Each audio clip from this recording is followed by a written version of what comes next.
enough to check in with ourselves. Sometimes all it takes is a moment of stillness to feel a little lighter. Thomas, who joins me. What's the latest then? Let's start with Marcus Rashford and his future. Yeah, this week there's been quite a lot of speculation surrounding Marcus Rashford and what the future holds for him at Manchester United. The information we have is that Manchester United's primary focus at the moment is to try and get Marcus Rashford back. And as it stands, he is expected at Old Trafford. You remember, last season wasn't so good for Marcus Rashford. He made 50 appearances for club and country, and he scored 9 goals. There is one of those goals against Wolves. Now, that form meant that Gareth Southgate decided he wasn't going to be part of England's Euro 2024 squad. But as it stands, he's expected to. Mason's back with the group, which is fantastic. He's an important player for us, Mason, and to have him back and involved, I think, is a good step for us, definitely. So he's not, 100% in terms of back, because he's only trained a very small amount of time, but he's back, and that's good for us. Manchester United are once again at the centre of football's global conversation as optimism slowly begins to return to Old Trafford. After years of instability, inconsistent performances, and constant restructuring, there is growing belief that the club may finally be building the foundation for a genuine revival. For a club with United's history and expectations, rebuilding is never a quiet process. Every managerial decision, tactical adjustment, transfer move, and player performance is placed under intense scrutiny. Yet despite the pressure, there are increasing signs that Manchester United are trying to establish a clearer football identity, one centered around attacking football, youth development, and long-term ambition. However, with that importance comes responsibility.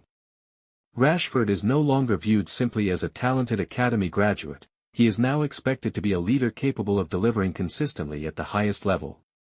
Manchester United's hopes of competing for major honours will depend heavily on whether players like Rashford can combine talent with reliability across an entire season. One of the most encouraging aspects of the current project is the renewed emphasis on youth integration.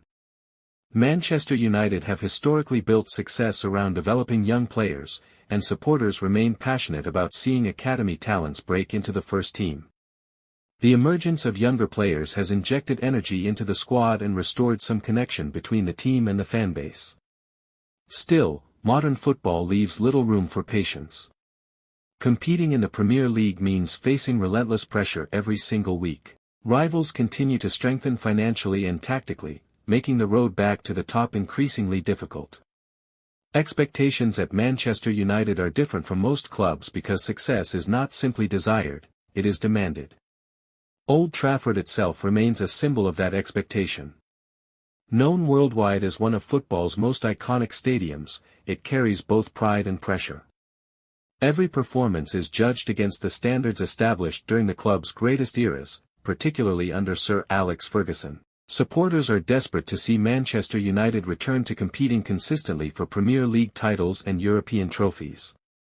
The challenge now is proving that this current phase is more than another temporary rebuild. Fans have heard promises before, witnessed major signings arrive with excitement, and watched several projects fail to deliver lasting success. That history naturally creates caution, even during moments of optimism. For now, the football world continues to watch closely. What remains certain is that the pressure, expectation, and spotlight surrounding Manchester United will never disappear. At Old Trafford, every season is expected to bring progress, every player is expected to perform, and every project is judged by one standard alone: success.